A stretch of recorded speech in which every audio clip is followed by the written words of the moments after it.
Ok, je pense qu'on va pouvoir commencer. Il y a encore beaucoup de gens qui se connectent, mais bon, ils prendront en route. Donc, bienvenue à tous, hein. Merci de vous être inscrits à ce webinaire. Webinaire particulier, puisque c'est un co-webinaire avec Vim. Je suis accompagné de Johan Chabet, l'excellent avant-vente Vim, que vous connaissez tous, je pense. Bonjour Johan. Salut, merci beaucoup, c'est flatteur, mais je prends le compliment, je prends le compliment. Ah. Et donc là, aujourd'hui, on va vous parler. Hop, on va vous parler un petit peu du paysage backup. Alors, je suis désolé, il y a certains slides en anglais, certains slides en français, mais on va essayer de tout faire en français, enfin, autant qu'on peut. Donc, où en est-on de la data résilience, de l'importance du stockage objet, des API mises en place par Vim, plus un petit one more thing de Yuan. Quand je dis petit, en fait c'est énorme, mais on va en reparler. Et après, on va faire un petit peu une présentation approfondie de ce qu'est Artesca Plus.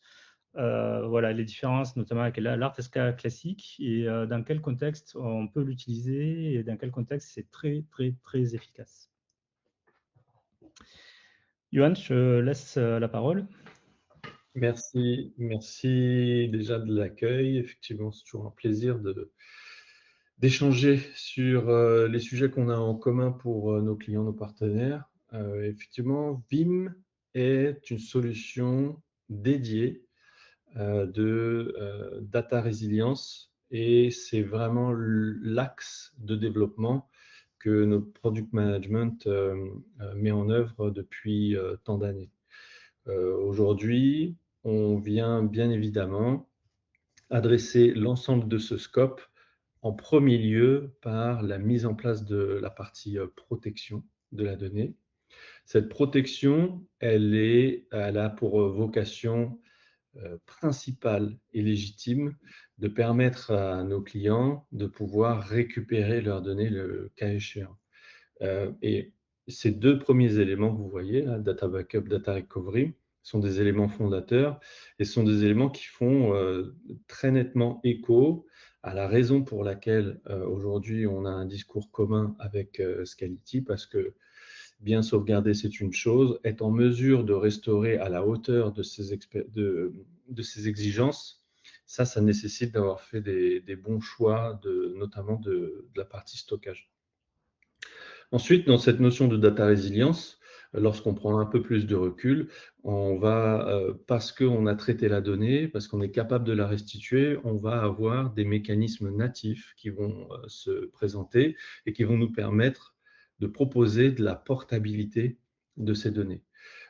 Comment il faut l'imaginer, des environnements physiques qui deviennent virtuels, des environnements virtuels qui passent d'un hyperviseur à un autre, qui passent d'un système on-prem en cloud ou vice-versa. Et toute la chaîne peut être faite comme ça dans de multiples sens. Tout ça pour permettre à nos clients, une fois qu'ils ont manipulé cette donnée en créant une image de protection, de pouvoir aussi se servir de ça pour déplacer leurs données et faire évoluer leur système d'information. Ça, c'est vraiment le pan de la data portability. Cette data portability, elle a aussi du sens dans la notion de résilience parce que on peut imaginer des scénarios dans lesquels un de vos data centers est indisponible pour X raisons et pour une durée indéterminée et qu'il vous faille reprendre tout ou partie de ces workloads dans un contexte peut-être as a service ou chez un hyperscaler, etc. Donc cette portabilité, elle s'inscrit non seulement dans l'évolution naturelle de votre SI, mais aussi dans une capacité à répondre à des problématiques d'incident. Là, ça nous amène doucement à cette notion de data security qui a pris une ampleur complètement différente depuis 4-5 ans maintenant dans les outils de data protection, où effectivement la notion de sécurité, de ces coffres dans lesquels on vient déposer nos archives de sauvegarde est devenue la cible première des attaquants. Et donc, il a fallu qu'on mette en place des mécanismes qui vont permettre à nos clients d'assurer un maximum de capacité à répondre ou à survivre face à des attaques ciblées. Donc, toute la partie data security, elle ne revêt pas que cet aspect que je viens d'évoquer, mais elle se développe très clairement dans tout ce cercle de data résilience.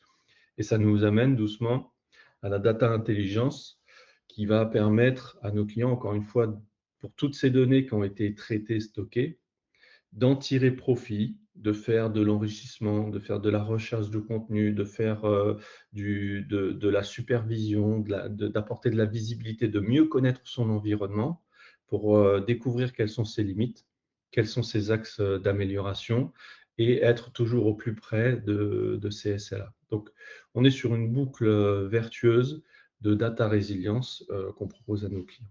Si on peut voir Merci sur... Julien, c'est très intéressant parce que aujourd'hui on parle de plus en plus de cyber-résilience qui englobe un petit peu de cyber, pardon, recovery, qui englobe un petit peu tous ces concepts, qui sont des concepts qui sont assez nouveaux, hein, puisqu'on voyait la partie backup, c'est un seul point parmi tant d'autres. Et en fait, l'idée, c'est de transformer un petit peu la sauvegarde en data lake, parce qu'au final, c'est l'endroit où on a vraiment toutes les données du SI. Hein. Et à partir du moment où on a un data lake, pourquoi pas l'utiliser justement pour appliquer ces process d'IA, d'insight, de compliance, etc. Et bien sûr, l'idée derrière, c'est quoi de mieux que du stockage objet pour faire un data lake. Ouais, exactement. C'est vrai que autant j'en ai parlé pour la partie backup et recovery, autant y compris pour la partie sécurité, pour la partie data intelligence, le support sur lequel on a déposé nos archives et la vélocité d'accès va faire la différence sur la qualité et de la sécurité et de l'enrichissement. Donc tous ces concepts qu'on a évoqués, ils sont applicables à une liste de workloads grandissant. On voit là un schéma représentatif très high level de ce qu'est le portfolio Vim pour nos clients, que ce soit pour protéger des environnements on-prem avec les différents hyperviseurs, que ce soit pour protéger des environnements SaaS, des environnements hyperscalers. On va avoir deux grandes familles de produits chez nous. Ce qu'on va avoir dans la Vim Data Platform, qui va avoir du sens dans un contexte on-premise.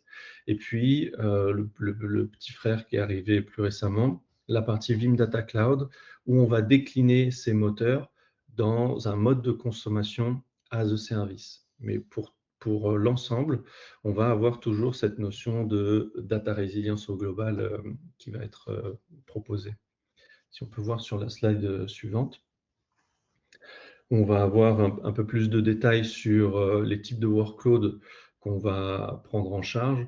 Donc évidemment, toute la partie virtuelle, celle qui originellement nous a vu grandir, avec, vous voyez, une liste d'hyperviseurs grandissants et je ne peux pas encore dévoiler, mais très prochainement, des nouvelles annonces pour agrandir cette liste.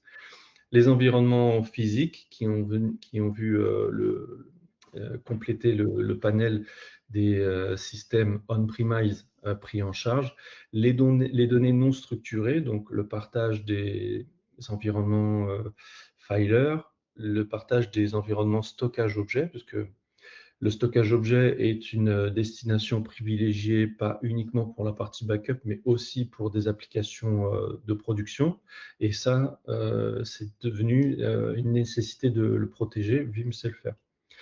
Les interactions spécifiques avec les applications et puis tout le pan cloud avec à la fois les environnements as a service majeurs comme 365 Entra ID, Salesforce, mais également les environnements cloud native, hyperscaler, toute la partie containerisée Pour tout ça, nous, on va chercher à proposer à nos clients une plateforme unique qui va leur permettre de gérer l'ensemble de ces environnements. Et ça fait écho, sans dévoiler la teneur des propos de Jean-Marie, mais ça fait écho à l'effort qu'a mené Scality pour justement que cette unicité de plateforme, elle aille jusqu'au bout de la réflexion, notamment d'architecture.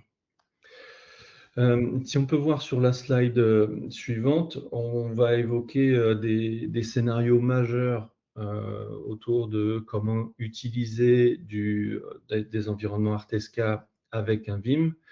Ça va pouvoir être utilisé en premier lieu avec ce qu'on appelle le Direct Backup to Object. Donc, demander à nos moteurs Vim, et là, on a fait un focus bien évidemment sur la partie Vim Backup et réplication, mais ayez en tête que ça se décline la consommation d'un Artesca en direct aussi pour nos autres produits phares que sont la sauvegarde des environnements 365 et la sauvegarde des environnements containerisés avec Kasten. Donc, on peut envoyer les backups directement vers cet environnement Artesca. Et là, dans le contexte d'aujourd'hui, on va parler de la partie Artesca plus Vim qui permet d'avoir justement cette unicité de plateforme. Mais on peut aussi décliner l'utilisation des environnements Artesca pour la création des deuxièmes copies. Vous vous souvenez tous que quand on parle de résilience, il y a en premier lieu une règle d'or à respecter qui est la règle du 3-2-1.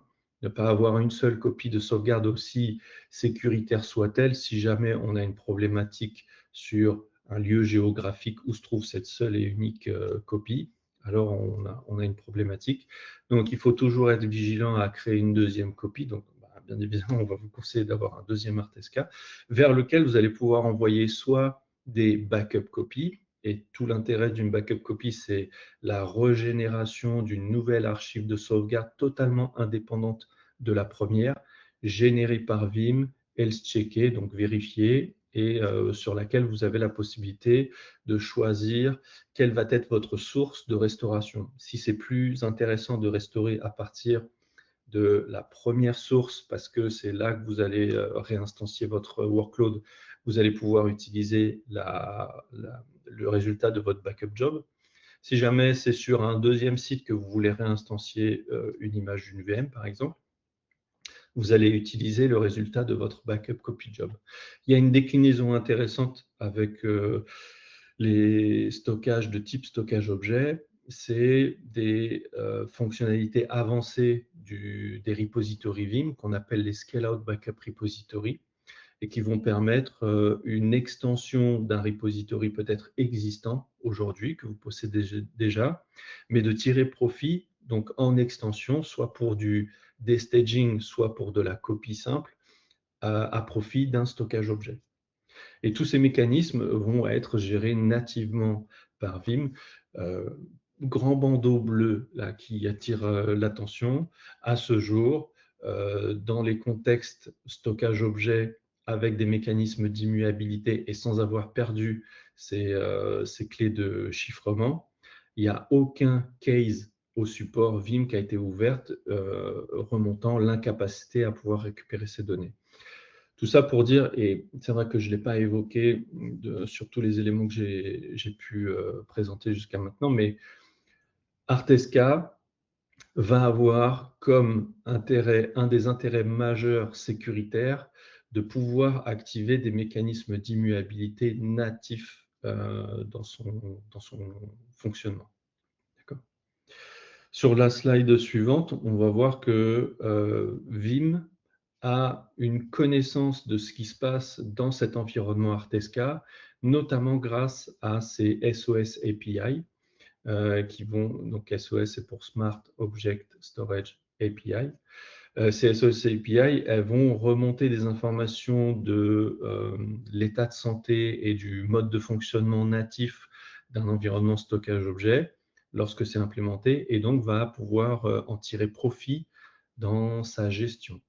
Ce qui est intéressant à noter, c'est que Scality, et notamment Artesca, ont toujours été les plus actifs et réactifs quant à l'utilisation des mécanismes d'interaction entre la plateforme Vim et leur mécanisme de stockage objet.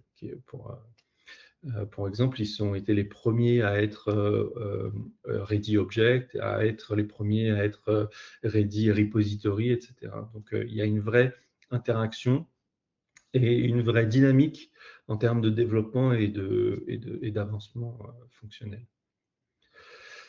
Et le petit one more thing, on vient de sortir semaine dernière, donc le plat est encore tout chaud, faites attention aux doigts, la V13 qui est GA, qui apporte tout un lot de nouvelles fonctionnalités, notamment un mécanisme de Vim Software Appliance. Donc aujourd'hui, c'est un ISO basé sur une architecture Linux avec un noyau totalement sécurisé, hardené, qui respecte des best practices assez sévères en termes de limitation d'accès.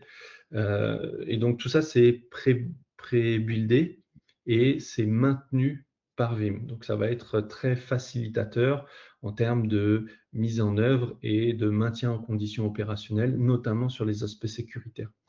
Donc avec plus de performance, plus de contrôle, des rôles qui vont venir valider des demandes d'accès spécifiques, etc. Donc c'est assez poussé.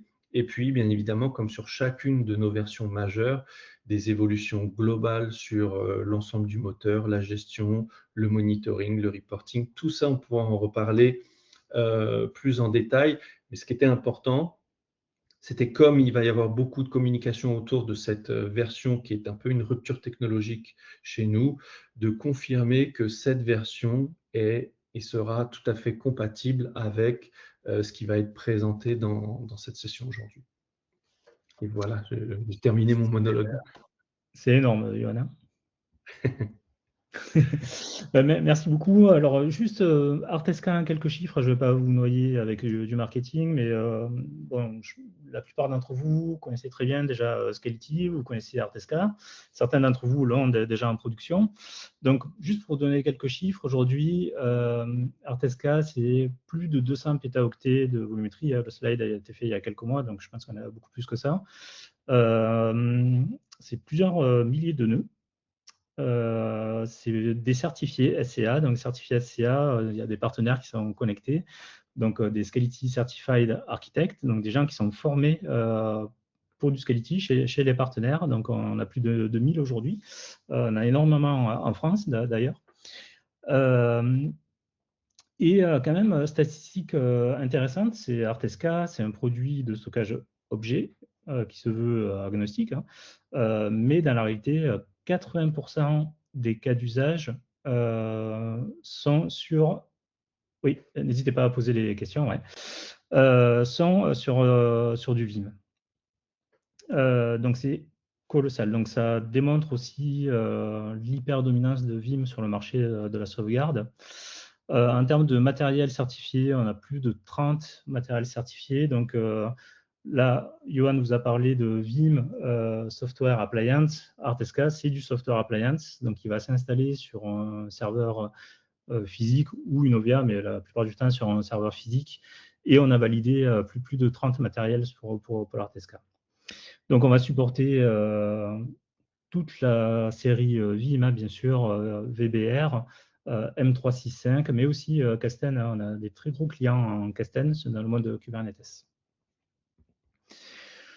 Donc c'est un système qui a fait ses preuves. Donc le produit, il est sur le marché depuis plus de 3 ans. Donc c'est un produit qui est récent, très moderne dans son architecture, très très proche d'ailleurs, on va le voir, de l'architecture Vim 13, Vim Software Appliance.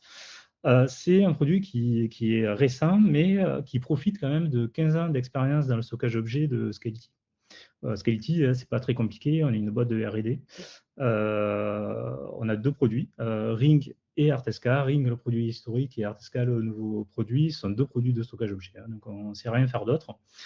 Donc voilà, produit récent, mais avec une grosse expérience Scality. Et on a déjà plus de 600 clients, dont certains possèdent plusieurs nœuds. Voilà. Donc c'est un système qui est très éprouvé.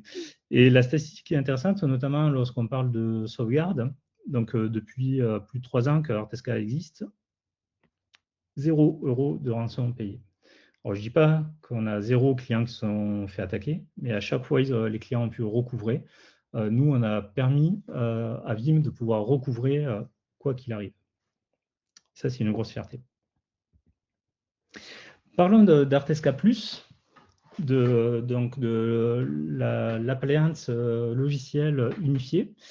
Donc, lorsqu'on parle d'un environnement de prod, donc souvent on est sur des environnements virtualisés, on peut avoir aussi des bare metal, mais voilà, on a un environnement de prod. Cet environnement, on va le sauvegarder avec Vim. Dans un schéma classique, donc on a du VBR serveur, on a des proxys, on a des gateways, donc ça, je pense que vous connaissez ça par cœur. Et bien sûr, en cible de Vim, on va mettre un stockage, tant qu'à faire un stockage de qualité, Artesca. Donc là, on est dans un environnement tout à fait classique. Donc ça marche très très bien.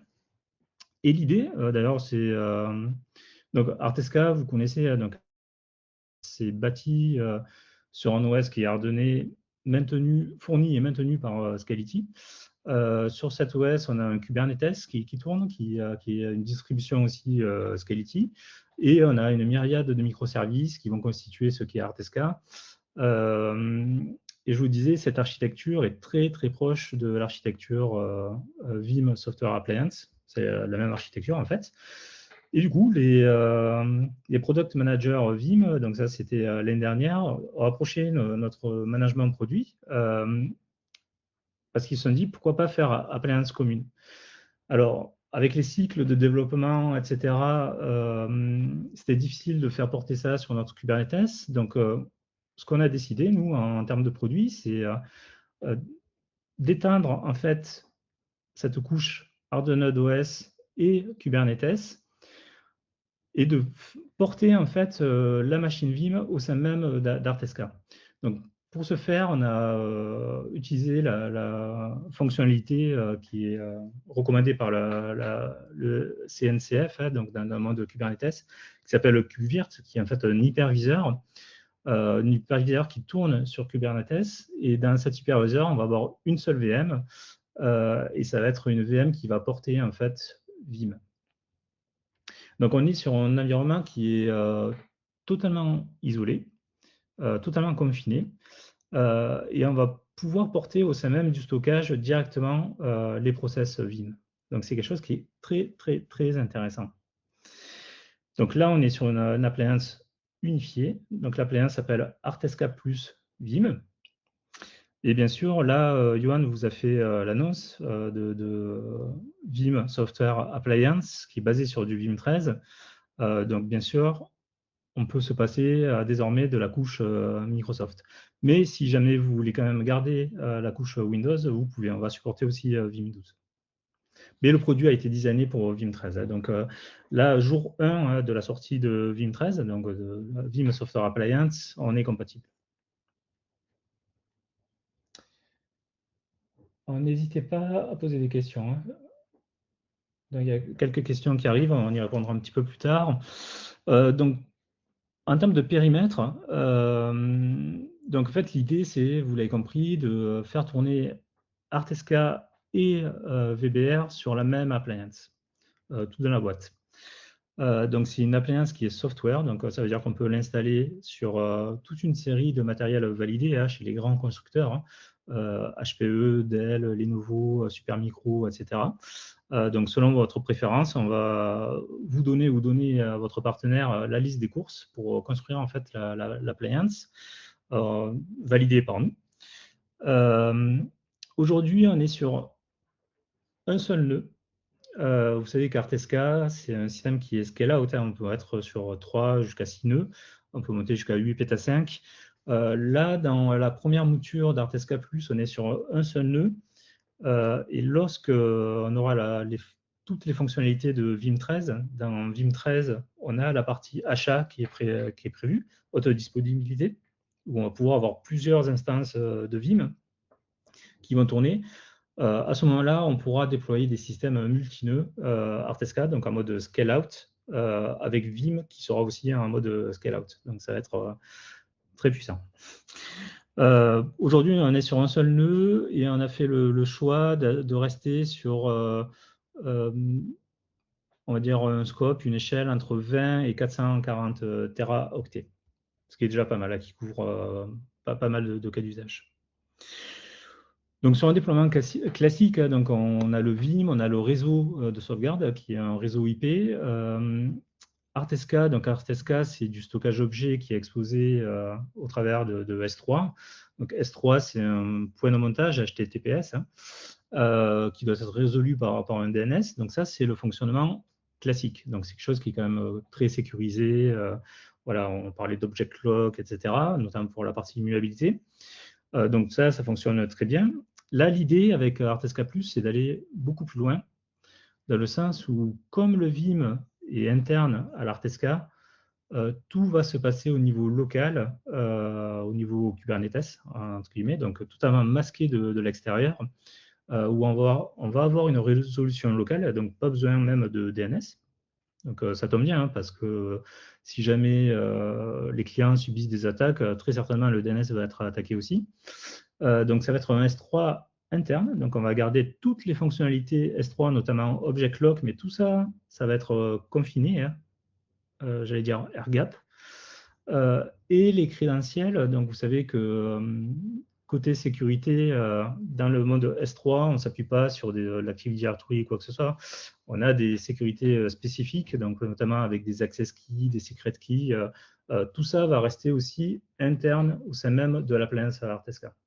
Donc on est sur quelque chose qui est extrêmement sécurisé.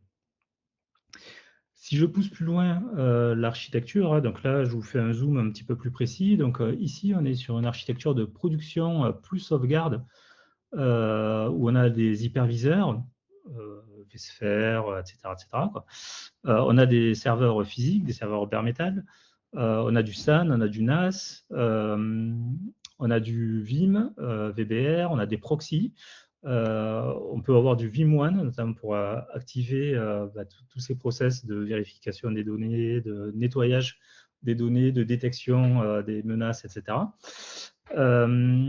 Et tout ça va être backupé directement. Alors, un coup, ça va être des appliances de dedupe, des repos ordonnés, du NAS, du cache repo, voire même de l'Artesca, pour ceux qui ont fait ce choix-là, et merci. Mais vous voyez quand même, en termes d'architecture, on est sur une architecture de production plus sauvegarde. Alors, très souvent, les clients mettent en place un site d'EDR. Là, je n'ai pas le temps de faire un petit peu l'arbre des possibles, mais bon, parce que voilà, il y a quand même une faiblesse, et que la production tourne sur le même environnement que la sauvegarde. D'ailleurs, très souvent, notamment dans le monde des ETI, le VBR est même sur l'hyperviseur de prod. Ce qui est quand même une grosse faiblesse en termes d'architecture. Là, l'idée avec Artesca plus Vim, en termes d'architecture toujours, vous voyez, c'est d'avoir une séparation en fait, des responsabilités. C'est-à-dire, en termes d'architecture globale, vous allez avoir votre environnement de prod et votre environnement de sauvegarde. Donc, on sépare vraiment, on est dans les best practices quand même des architectures.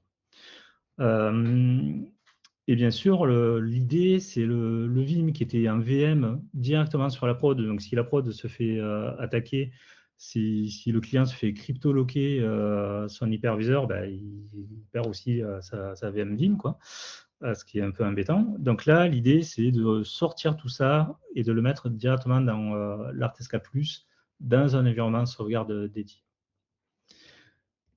Du coup, ça n'empêche pas, par exemple, d'upgrader encore son architecture plus en avant, c'est-à-dire l'AVM qu'on utilisait par exemple pour VBR, on peut très bien la tourner en mode stand-by. Donc on arrête les services Vim et l'AVM est juste là au cas où on en a besoin pour du disaster recovery. Même chose, on peut avoir la même chose de l'autre côté, avoir du stand-by. Nous, côté VBR plus Artesca, on va backuper les configurations, hein, et donc on va pouvoir avoir un disaster recovery à la vitesse de l'éclair en fait.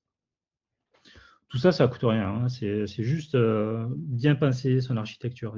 En termes de coût, il n'y a pas de coût supplémentaire. Et vous allez pouvoir faire tourner tous les process Vim1, etc. Aussi. Alors, je précise en externe, hein, pas dans VBR. Sur l'appliance Artesca, on a prévu le VBR, Gateway et Proxy. C'est fourni tel que. Bien sûr, si vous avez des proxys externes aujourd'hui, par exemple, vous faites du LAN-free backup, donc vous allez monter des snapshots sur des proxys, etc. Vous pouvez toujours continuer à avoir vos proxys externes, hein, ça ne change rien.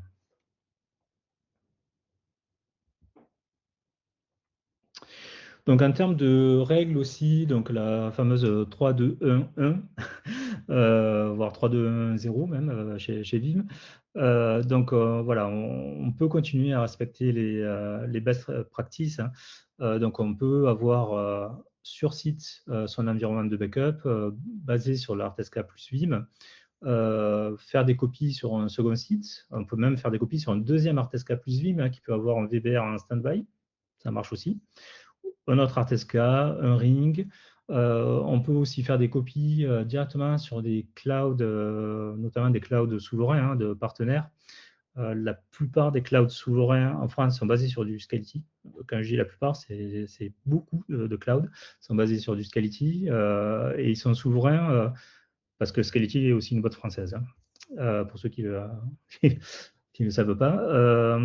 Ou vous pouvez aussi utiliser du Vim Data Cloud Vault voilà, pour externaliser vos copies sur un cloud.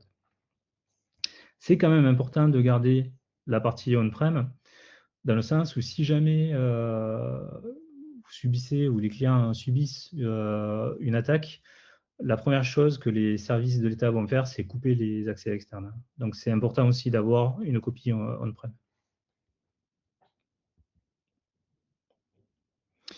Donc voilà, en termes de sécurité, donc, je pense que vous l'avez bien compris, on est dans un environnement qui est totalement confiné. On accède à cet environnement au travers soit d'une console Vim pour la partie Vim, soit au travers d'une interface de configuration Artesca, qui est un client léger. Et tout le reste se passe en interne, déployé lorsqu'on installe la solution, et après on n'y touche plus.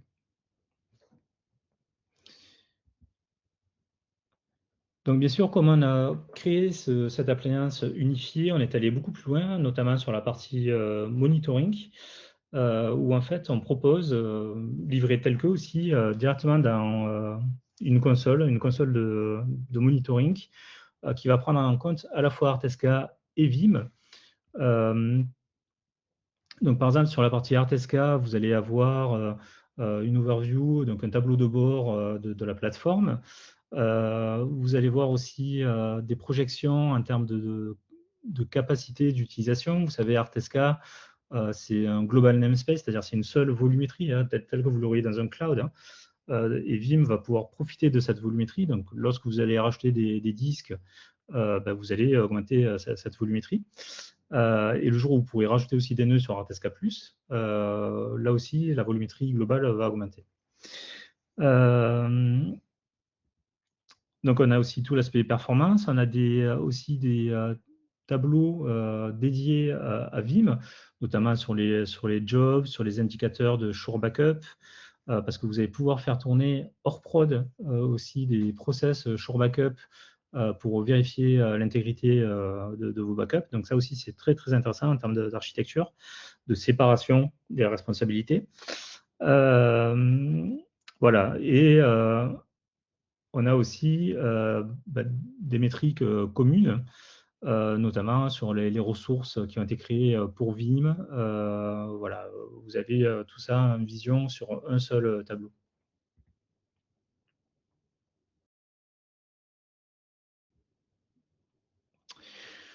Voilà, en termes de bénéfices techniques, donc c'est une solution qui est validée totalement. Jour 1, on a tous les logos de certification Vim. C'est très, très important pour Vim, ces logos de certification, parce que ça démontre aussi une démarche de notre ingénierie vis-à-vis de l'ingénierie Vim.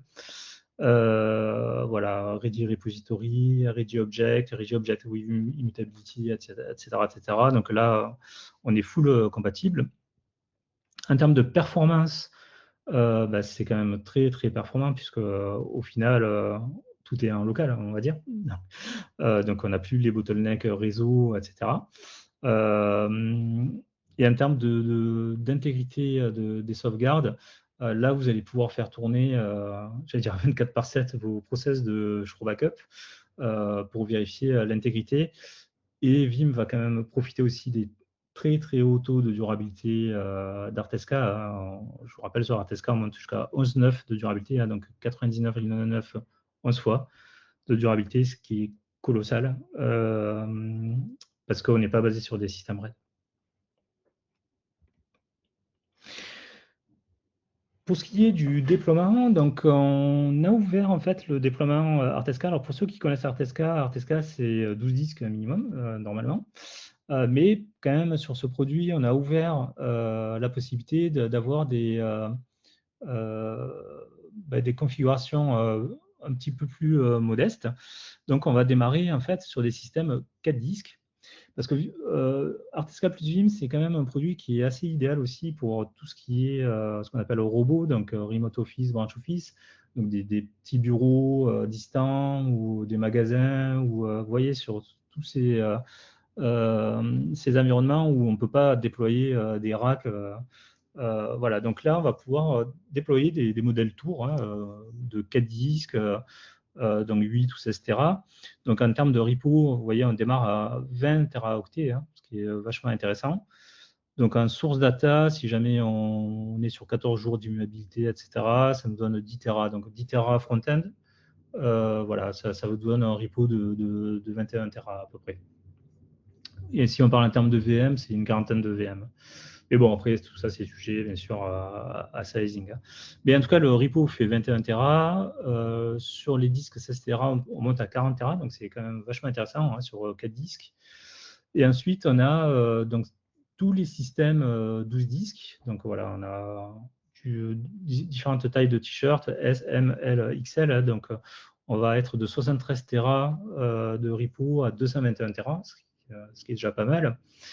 Et on a aussi un modèle évolutif. Alors je disais, on ne fait pas de scale-out aujourd'hui, ça va arriver. Par contre, on fait du scale-in, c'est-à-dire vous pouvez très bien avoir un système 24 disques et ne remplir que 12 disques, par exemple. Et après, au fur et à mesure, vous pourrez rajouter des disques. Donc, vous pourrez, par exemple, partir de 221 Tera et monter jusqu'à 442 Tera. Quand même, c'est un scope qui est assez large. Si jamais, bien sûr, vous êtes en dehors de ce scope, on repasse sur la version Artesca classique.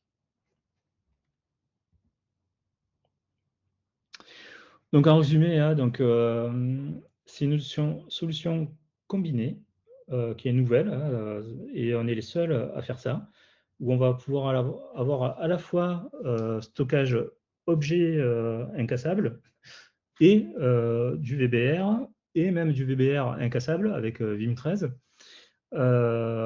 Tout ça dans un boîtier unique. Donc, idéal pour tout ce qui est PME, ETI ou sur des sites distants. C'est-à-dire, on va savoir adresser aussi des comptes enterprise avec plusieurs sites distants. Ça a été designé pour les partenaires. Si vous êtes partenaire, vous pouvez vendre cette solution. Si vous êtes client, vous pouvez vous adresser aux partenaires. C'est très, très simple à monter. C'est intégré par les partenaires d'ailleurs. Voilà, et on a des tas aussi de présentations vidéo YouTube. On a créé un microsite aussi, artesca.scality.com plus Vim, voilà, où vous avez toutes les informations. Juste un mot supplémentaire, on a le Scality Day qui est le 16 octobre. Donc pour ceux qui sont sur Paris, je vous invite à vous inscrire. On va faire un autre Scality Day à Lyon et un autre à Lausanne. Donc si vous préférez participer à ces sessions, vous pouvez. Voilà, donc c'est à l'Institut de France, donc une adresse assez prestigieuse. Et là, vous aurez accès à toutes les nouveautés. Vous aurez accès à l'ingénierie. On aura énormément d'ingénieurs. Johan et moi serons présents aussi. J'animerai d'ailleurs une session sur la cyber recovery. Donc, si vous êtes intéressé sur cette nouvelle notion d'architecture de sauvegarde, qui ne sont plus des architectures de sauvegarde en fait, qui sont bien autre chose aujourd'hui, voilà, vous pouvez assister à la session, puis on pourra échanger. Voilà, donc je suis presque dans les temps. Wow, pas mal de questions, c'est génial. Je n'ai pas voulu t'interrompre parce que c'est des questions d'ordre général et assez souvent d'ordre Vim. Est-ce que, est-ce que toi, tu as terminé sur tes slides? Tu veux qu'on Oui, passe au... oui, oui. Alors, ce que je te propose, je les prends au fil de l'eau et puis on a vu si la question est pour toi ou pour moi. Ça te va? Ok, ouais, très bien. Alors, on a Mohamed qui nous demande: Bonjour, je vous remercie pour cette présentation. Ma question est à propos du mode de licensing de Vim Software Appliance si on souhaite garder le mode de licensing per socket. Je peux la prendre si tu veux. Oui, je t'en prie, sachant que je ne préparerai pas en plus. Le mode de licensing va être indépendant là, de cette plateforme conjointe. C'est-à-dire que, imaginez comment vous pourriez licencier un système Vim. Ça va s'appliquer également dans un contexte où on va bundler la solution et les faire héberger directement au sein d'un RTSK. Donc, ça ne change rien. Si vous avez aujourd'hui une plateforme qui est licenciée à la socket et que vous voulez basculer sur un système unifié avec RTSK, alors vous pourrez le faire et vous pourrez réutiliser vos propres licences. Première question. Ensuite, donc autre question de Mohamed, quel est le temps de restauration des données avec Artesca si on compare avec Vim Data Domain? Je précise bien, la question porte sur la restauration. Oui, On sait que, je prends une partie et tu peux vas-y, vas-y. rajouter. On sait que les appliances de déduplication ont pour principale limite les performances en restauration. Pourquoi? Tout simplement parce qu'elles vont avoir naturellement besoin de réhydrater les données. Il y a des équipements qui sont de plus en plus performants, certes. Un équipement de stockage comme un Artesca ne va pas avoir ces prérequis à la réalimentation de la donnée. Donc, on va être généralement plus performant à partir d'un Artesca. Je te laisse Oui, compléter. oui, c'est exactement ça. Et en plus, on est par essence sur un stockage objet. Et les stockages objets sont faits pour occuper la bande passante. C'est vraiment designé pour ça. Alors, ça ne s'applique pas à tous les cas d'usage, hein. Par exemple, vous n'allez pas faire tourner des VM sur un stockage objet, hein. Par contre, sur du backup et de la restauration, ça va très très vite parce que les objets sont organisés de telle sorte à ce qu'on va occuper toute la bande passante. Donc ça va très très vite. C'est pour ça, si jamais vous voulez inclure un Artesca dans votre architecture, moi je vais vous conseiller de faire du direct to object, hein, Johan en a parlé tout à l'heure, c'est-à-dire avoir premier backup directement sur le stockage objet, hein, parce que ça va très très vite. Alors, une question de Blaise. Jean-Marie, peux-tu rappeler, s'il te plaît, la nuance entre Vim et Artesca et pourquoi l'un ne va pas sans l'autre? C'est une très bonne question. En fait, lorsqu'on a designé Artesca, on l'a designé au départ pour être le plus large possible, ça adresser le plus de cas d'usage possible. On s'est très vite aperçu que le premier cas d'usage et de très très loin d'Artesca, c'était la sauvegarde. Et dans la sauvegarde, je vous montrais les stats, hein, 80% c'était du Vim. Donc très vite, on a commencé à optimiser Artesca pour Vim dans le code Artesca. On a commencé à mettre des assistants de configuration, c'est-à-dire lorsque vous déployez Artesca et Artesca+, vous avez un assistant qui va automatiser en fait la configuration dans les règles de l'art du S3, même sans aucune connaissance du S3. Dans le code, on a mis aussi des améliorations. Je vous en donne juste une. Lorsque vous êtes sur du stockage objet, Vim, désormais, va vous proposer de créer dynamiquement plusieurs buckets, donc plusieurs volumes, etc. Parce que Vim sait que sur du stockage objet, on est sur du mono-threadé, donc il faut augmenter le nombre de buckets pour paralléliser tout ça. Dans Artesca, on a multi-threadé en fait tous les accès aux buckets, donc on est optimisé par défaut pour Vim. Vous n'avez pas besoin d'activer des choses qui vont pallier au manque en fait, des stockages objets. Voilà, ça c'est juste un exemple. Mais il y en a beaucoup d'autres comme ça. Ouais, effectivement, Vim et Artesca peuvent vivre leur vie indépendamment l'un de l'autre. Mais là, ce qui est proposé, c'est justement de faciliter la cohabitation dans cette plateforme. Mais il n'y a pas d'obligation à utiliser et Vim avec Artesca et Artesca avec Vim. Donc, par contre, c'est un très bon combo. Ensuite, on a une question de Stéphane. Avec Artesca+, est-ce que ça veut dire que nous pourrons faire des sauvegardes off-host proxy sous Hyper-V sans serveur proxy dédié? Je la prends volontiers, celle-là. Mais après, il y a une autre question qui est déclinée, mais qui est afférente. Lorsqu'on parle d'un environnement Hyper-V à protéger, il y a deux mécanismes d'utilisation des hyperviseurs, mais que ce soit du off-host ou du on-host, de toute façon, c'est un host Hyper-V qui assume la charge de proxy. D'accord? Donc, ça ne sera jamais la machine Vim qui existe au sein de l'Artesca. Les rôles de proxy en contexte Hyper-V sont toujours portés par des hosts Hyper-V. Que ce soit on-host, ça veut dire que c'est le host de production qui fait tourner les VM qui va assumer son rôle de proxy pour les VM qui tournent sur lui. Et si on est en off-host, ça veut dire qu'on a un autre host dans un cluster à part auquel on va déléguer le rôle de proxy pour l'ensemble des hosts qui, eux, font tourner les VM. Donc, mon conseil, c'est d'utiliser plutôt le mode on-host, parce que c'est le plus simple et c'est le plus fiable aujourd'hui. Le mode off-host peut être plus performant, mais attention, il y a des contraintes de configuration au niveau des VSS hardware et lorsqu'il y a des montées de version, il y a pu avoir des problématiques. Donc, c'est un peu plus délicat. Toujours est-il que, pour que vous compreniez, il n'y a pas de notion de proxy à l'intérieur de la VM Vim qui va tourner dans l'Artesca+, quand on est en contexte Hyper-V. Le débat est clos sur ça. La question suivante était comment gérer la résilience de cette appliance. Ah non, c'est pas celle-ci, je vais y revenir.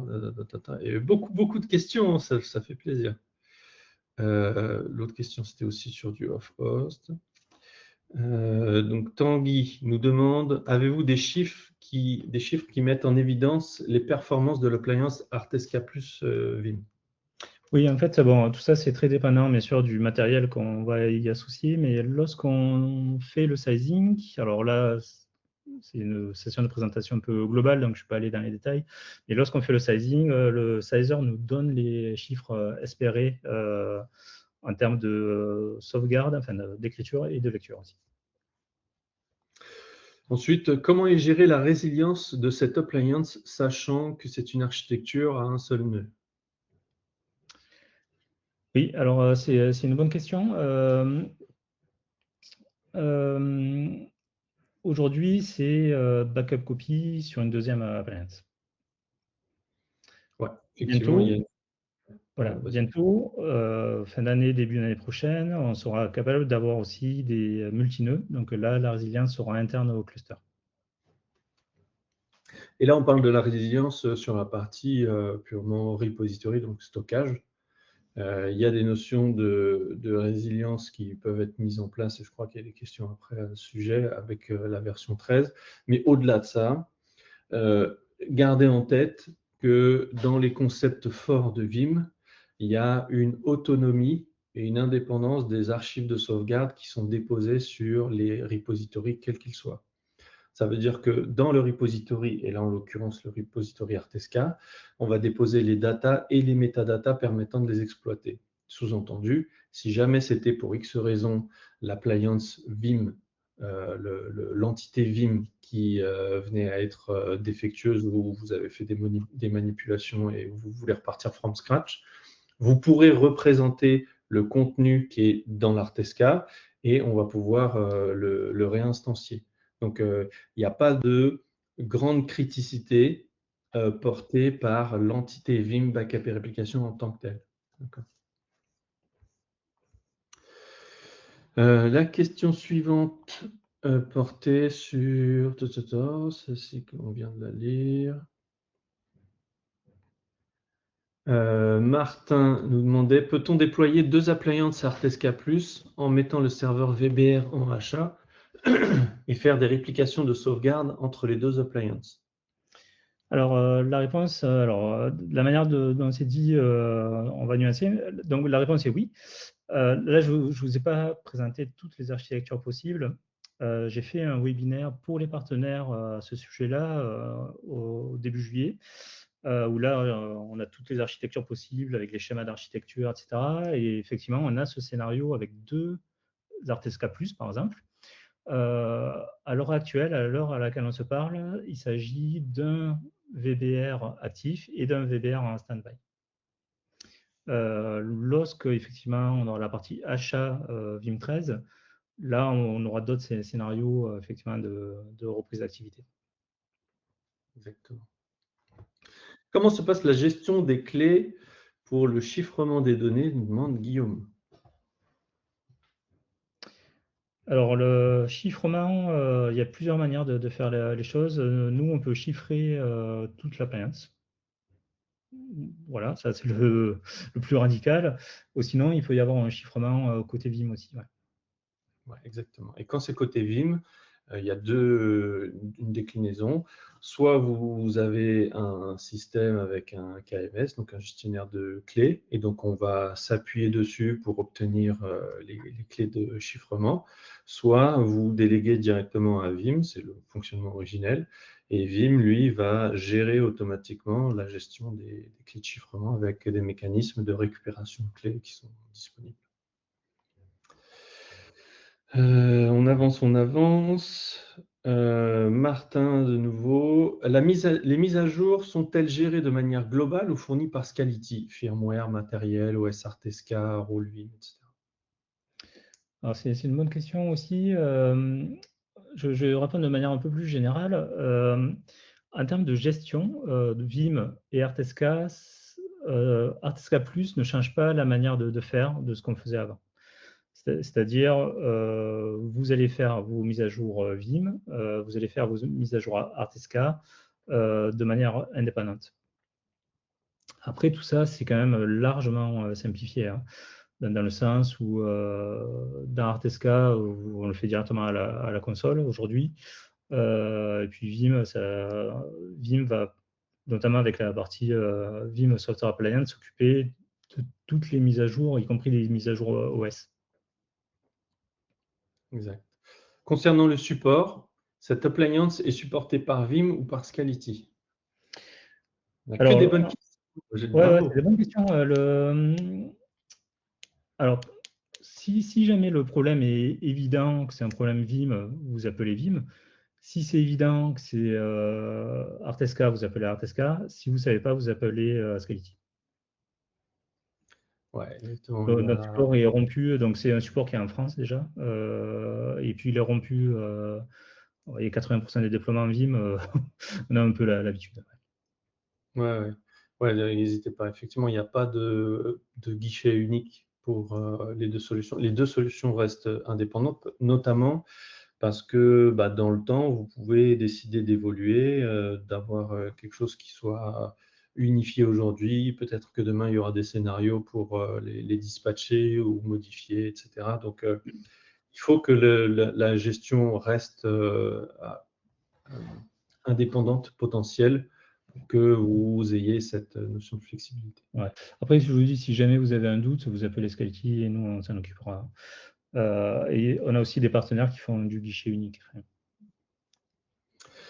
Sera-t-il possible, William nous demande, sera-t-il possible de faire du Vim HA avec un Artesca Plus et le second nœud Vim 13 sur un serveur physique ou virtuel, non Artesca?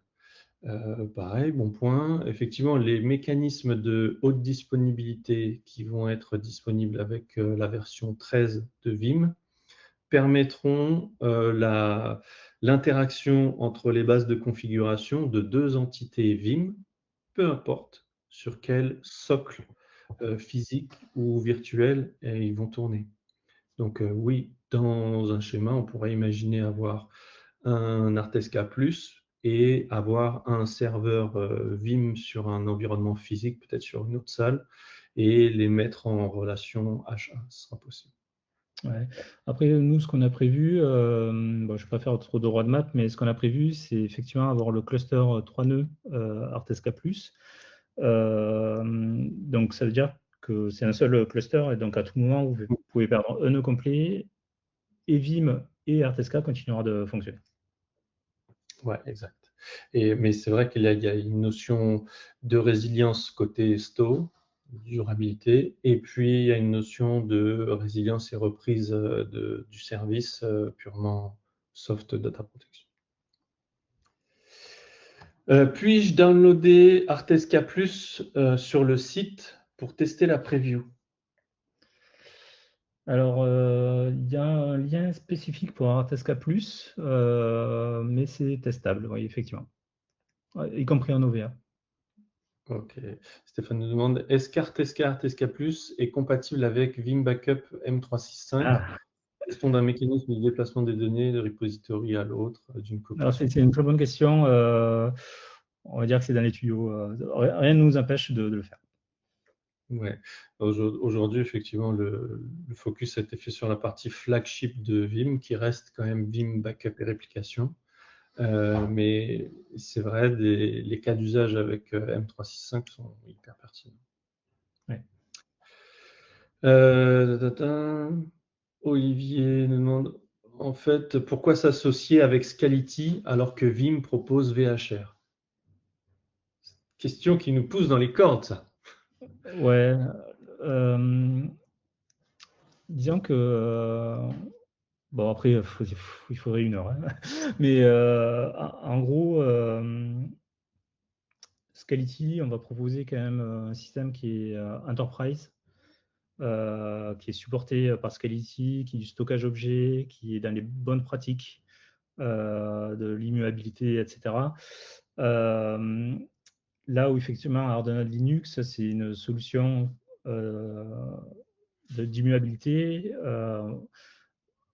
qui va permettre de mettre un pied dans l'immuabilité. Mais dès qu'on va vouloir passer un petit peu une étape supplémentaire, notamment sur des systèmes très durables, non basés sur du RAID, etc., voilà, on va aller sur du Scality. Ouais. Ouais. Il y a aussi cette notion de dissociation de la solution dans l'ensemble du data flow. C'est-à-dire que avoir multiples copies qui vont être gérées par et pensées par un éditeur à la source peut avoir ses limites d'un point de vue sécuritaire quand on prend la map complète. S'appuyer sur des mécanismes natifs de protocoles distincts et portés par des éditeurs différents peut apporter notamment son plus d'un point de vue sécuritaire. Il y a aussi tout l'aspect scalabilité que le stockage objet propose bien plus facilement qu'un serveur sur lequel on a mis en place du VHR. Donc, mais encore une fois, dans la philosophie de Vim, il y a la volonté de ne pas enfermer ses clients dans une seule et unique solution, mais de laisser justement la capacité à nos alliances de proposer leur plus-value avec leurs ajouts spécifiques. Là où nous, dans le cadre d'un VHR, on ne va pas tirer spécifiquement profit de la plateforme sur laquelle on va installer cette partie OS. Donc là, il y a davantage d'interactions aussi qui sont proposées avec un environnement Scality. Et puis, l'expérience utilisateur, elle est, à ce jour, elle va être beaucoup plus simple dans un environnement Artesca Plus totalement bundlé versus un environnement Vim et sur lequel il faudra faire ses choix et son sourcing hardware avant de pouvoir déployer la partie VHR. Guillaume encore, comment gérez-vous la résilience en mononœud car possible perte de nœud? Alors, je crois que ça, c'est un point qu'on a déjà évoqué. Je ne sais pas si tu as quelque chose à rajouter. Non, après, encore une fois, l'Artesca est designé pour. Enfin, ça dépend de ce qu'on attend par résilience. Si c'est une résilience physique du nœud, bah, forcément, s'il y a un seul nœud, voilà. Donc, il faut rajouter un autre nœud, faire des backup copies, etc., si on veut de la résilience. Si c'est après une peur de perte de données, c'est très, très improbable sur, je veux dire comme ça, sur un système Scality. Système Scality, c'est designé pour ça. Vous voyez, Scality, on équipe les grandes banques, les grands clouds, Outscale, etc. Enfin, tout est équipé en Scality. Vous doutez bien que ces systèmes très enterprise ne sont pas backupés. On parle de plusieurs dizaines de pétaoctets sur un seul système. Donc, il faut qu'on soit sur des systèmes très durables. Et on a ramené en fait cette durabilité sur le produit Artesca. Martin nous demande, peut-on faire de l'instant VM recovery depuis des backups stockés dans l'Artesca Plus? Oui, Oui. oui. Oui, bien sûr. C'est pas dépendant du type de repository qu'on choisit, parce que les mécanismes d'instant VM recovery supposent des mécanismes de points de montage qu'on va faire pour les présenter à l'hyperviseur. Donc oui, en contexte Artesca+, on ne perd pas l'accès à ces mécanismes avancés de restauration. On arrive bientôt à la fin. Y a-t-il des fonctions de validation d'opérations par un tiers? Alors, moi j'ai une partie de la réponse, mais pour Vim, est-ce que cette question a du sens là, côté purement Artesca? Fonction de validation d'opérations par un tiers. Non, ouais, je vois pas trop côté Artesca. Ouais. Les modifications de conf, etc. En tout cas, dans Vim, oui, la fonction existe déjà. Et la fonction va prendre encore une autre dimension avec un security officer, un rôle de security officer qui apparaît en version 13. Donc oui, côté Vim, on a des garde-fous sur certaines opérations majeures de compromission ou de suppression de données. Et ça va encore se décliner sur des opérations de bas niveau en version 13. Ouais, moi, sur toutes ces opérations de compliance et d'insight, etc., nous, on va laisser faire le logiciel là, de Vim ou Vim1, etc. Et par contre, nous, ce qu'on va s'assurer, c'est que Vim puisse le faire de manière correcte, notamment en termes de perf. Cédric nous demande, peut-on piloter un lecteur de bande LTO depuis l'appliance Vim? Pareil, je la prends. Encore une fois, voyez cette offre côté Artesca comme simplificateur de mise en œuvre. D'accord? Pour autant, elle ne vient en aucun cas amputer les capacités du moteur Vim. D'accord? Donc, pour pouvoir piloter une robotique, en tout état de cause et dans toute architecture, on a besoin d'une délégation d'un rôle de TEP serveur à une machine qui sera une machine qui devra avoir l'accès à la fois les drivers de la robotique et l'accès au pilotage du bras, que ce soit en Fiber Channel, en SAS ou que sais-je. Et ça, généralement, on le délègue à une autre machine. Et donc là, en l'occurrence, votre moteur Vim qui tourne au sein de votre Artesca déléguera à la machine de votre choix le rôle de TEP serveur qui pourra piloter la robotique en question. Donc, aucune limitation spécifique là-dessus.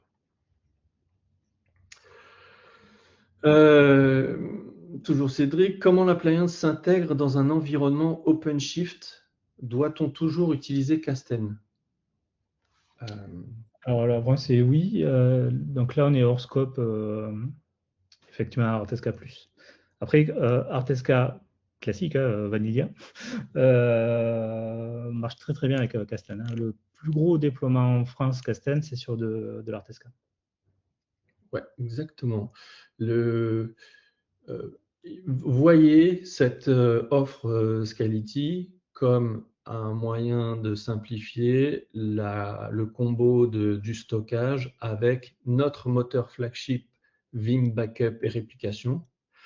Pour autant, ça ne vient pas faire d'ombre à tous les scénarios de combinaison entre l'ensemble du portfolio Vim et un ArtSK présentant le stockage. D'accord? Donc, je l'ai évoqué en tout début de session. Là, on a un focus sur Vim Backup et Réplication, mais les cas d'usage d'interaction entre le reste du portfolio Vim et ArtSK restent tout à fait valables. Et les autres cas d'usage majeurs sont la sauvegarde M365, comme ça a pu être évoqué dans une question préalable, et puis la sauvegarde des environnements containerisés. Donc oui, il faudra toujours Kasten pour protéger un environnement OpenShift dans ce schéma. Et puis, on arrive... Ah oui, Olivier nous remet MFA, le Forize. Ben voilà, Olivier connaît très bien Vim. Et il sait qu'on le sait.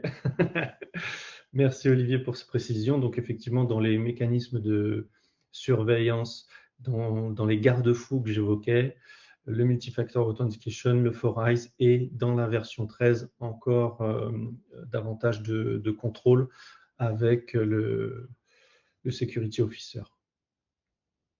Et puis MFA est aussi sur ArtSK, mais oui, Olivier connaît très bien et ArtSK. Il connaît bien ArtSK. Merci pour ces précisions. On arrive au bout de toutes ces questions, très intéressantes. Ouais. Ben, merci beaucoup. Alors du coup, on a pas mal dépassé, mais voilà, les questions étaient vachement intéressantes. Juste en termes de pricing, il n'y a pas de pricing spécifique à ArtSK+, donc c'est exactement le même pricing que ArtSK classique. Il n'y a pas d'option sur ArtSK. Par contre, on ne peut pas transformer un ArtSK en ArtSK+. Ça se décide à l'installation, en fait. Merci beaucoup, Johan. C'était très précieux que tu sois là.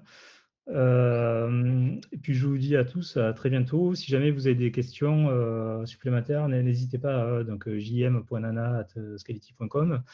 Voilà, johan.chabé@vim.com aussi. Voilà, et au plaisir de rediscuter avec vous, et je vous donne rendez-vous au Scality Day aussi. Merci. Merci à tous. Idée, au revoir.